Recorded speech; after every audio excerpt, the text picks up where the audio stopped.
क्या आप इनका अनुमान लगाने के लिए इनकी परीक्षा ले रहे थे?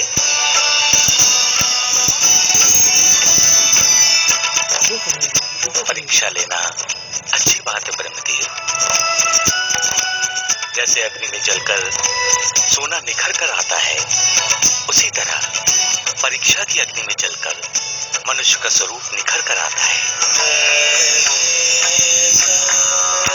किंतु इतना स्मरण रहे कि वो परीक्षा कदापि छल ना हो, क्योंकि जिस तरह मनुष्य प्रभु के होने का छल करता है और उसके फलस्वरूप प्रभु के धर्म का बांध टूट जाता है, तो प्रभु स्वयं अपनी शक्ति से अपने होने का भान कराते हैं। इसी तरह जब कोई भक्त के साथ ऐसा करता है तो वो उसकी शक्ति के सामने टिक नहीं पाता। उसका कारण ये है कि मैं ही प्रभु और मैं ही भक्त, हम दोनों में कोई अंतर नहीं है। हमें क्षमा करना प्रभु, हमने आपके भक्त को साधारण समझा। प्रभु प्रभु मुझे भी क्षमा करें। मेरा धैर्य मेरे साथ नहीं था प्रभु, मेरी सहन शक्ति मेरे साथ नहीं थी प्रभु, मैं क्या करता, मुझे क्षमा कर दीजिए। जानता हूं माधव, किंतु अब तुम निश्चिंत रहो।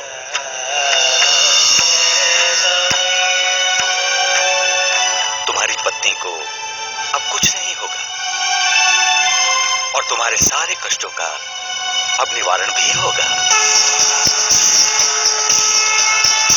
बोलो सर्वोपरि श्री स्वामीनारायण भगवान की जय। बोलो सर्वोपरि श्री स्वामीनारायण भगवान की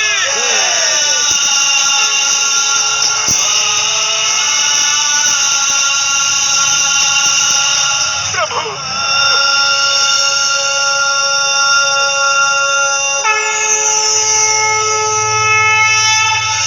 मैं अपने किए पर बहुत लज्जित हूँ प्रभु। मैं आज ही अपना अपराध स्वीकार कर बहन संतों को रिहा करवाऊंगा। इसी में तुम्हारा कल्याण है, क्योंकि तुम अपने पद के अहंकार के कारण से न मुझे पहचान पाए और न ही माधव और संतों की भक्ति को।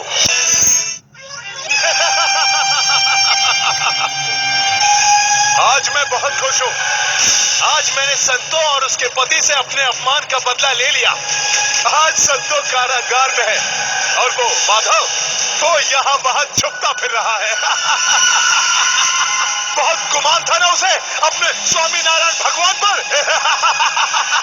अब देखता हूँ कहाँ है वो भगवान।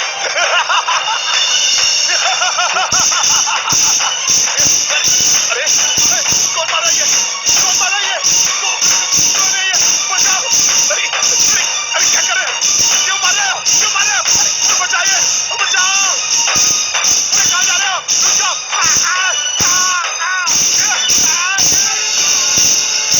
क्यों मार रहे हो, क्यों मार रहे हो, अरे मत मारो।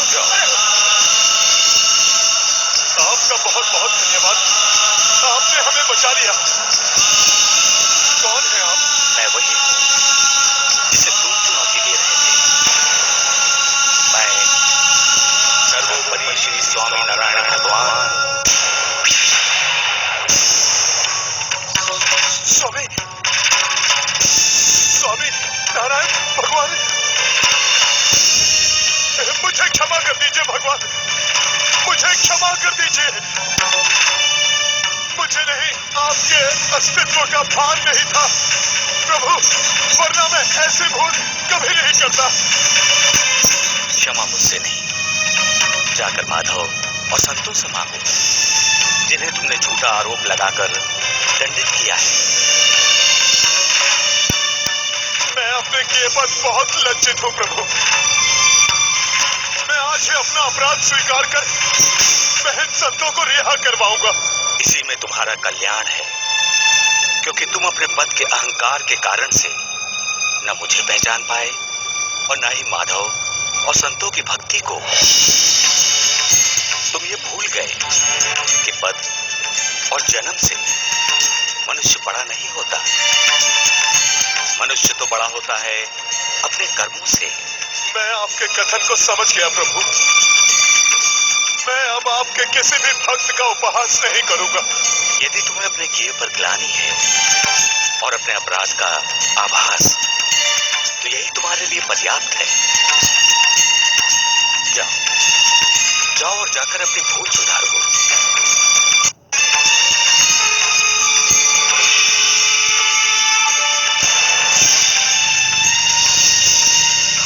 मुझे क्षमा कर दीजिए महाराज। मैं अपने पद के अहंकार में ये भी भूल गया था कि मैं एक लकड़हारे की आस्था को चुनौती दे रहा हूं। मैं उन दोनों का और आप सबका गुनहगार हूं। महाराज, मैं अपना दंड भुगतने के लिए तैयार हूं। दंड तो तुम्हें अवश्य मिलेगा सेनापति अर्जुन सिंह,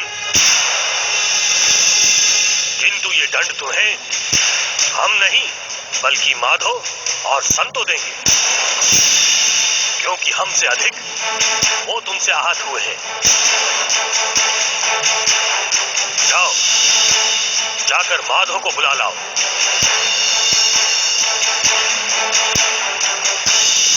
और तुम जाकर संतों को सम्मान के साथ यहां ले आओ।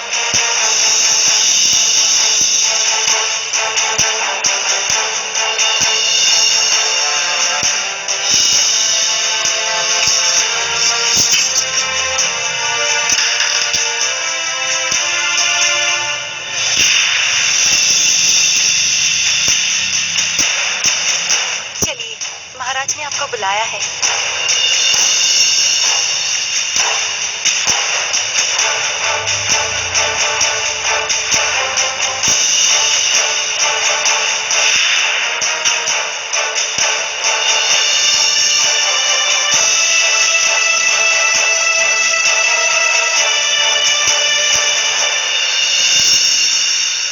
जो जैसे कर्म करता है वैसा ही फल पाता है।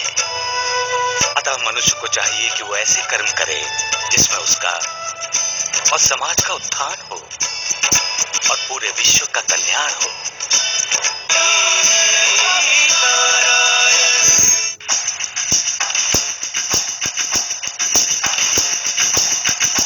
हमें क्षमा करो माधव और संतो।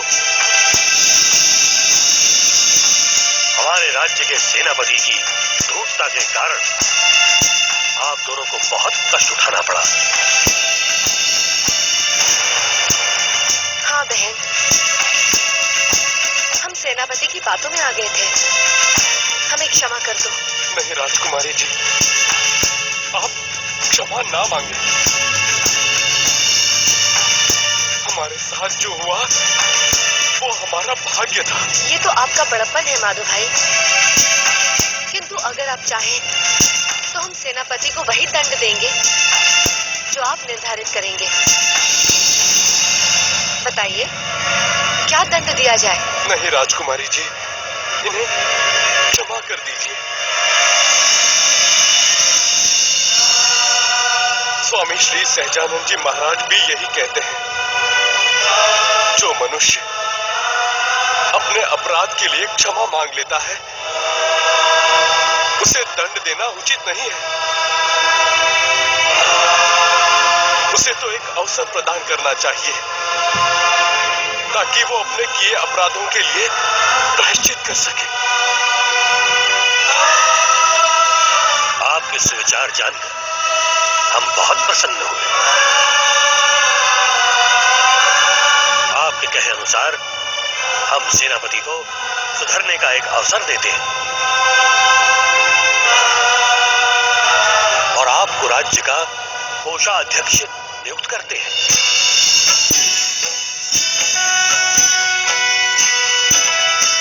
ये स्वामी नारायण भगवान की कृपा है।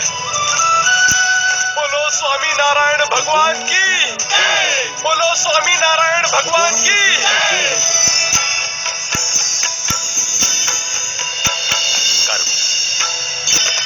मनुष्य का जहां उत्थान करता है वहीं पतन भी करता है।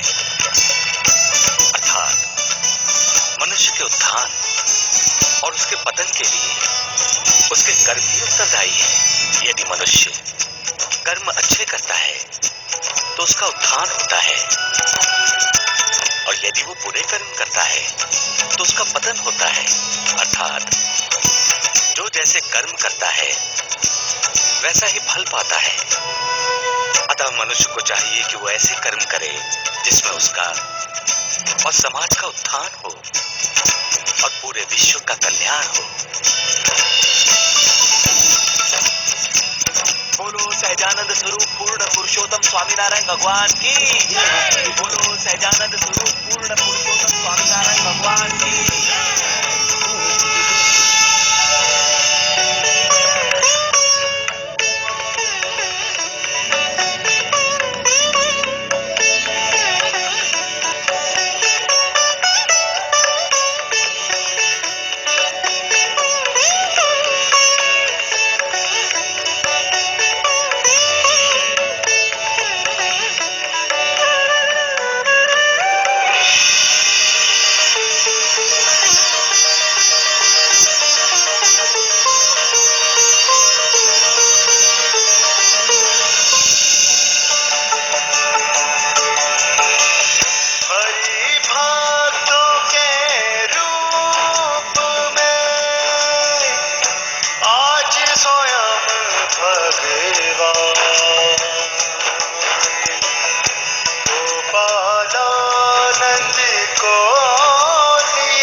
भोजन करते भक्तों की हर पीड़ा हरते, माधो संतों ने पहचाना, धन्य भाग दोनों ने माना।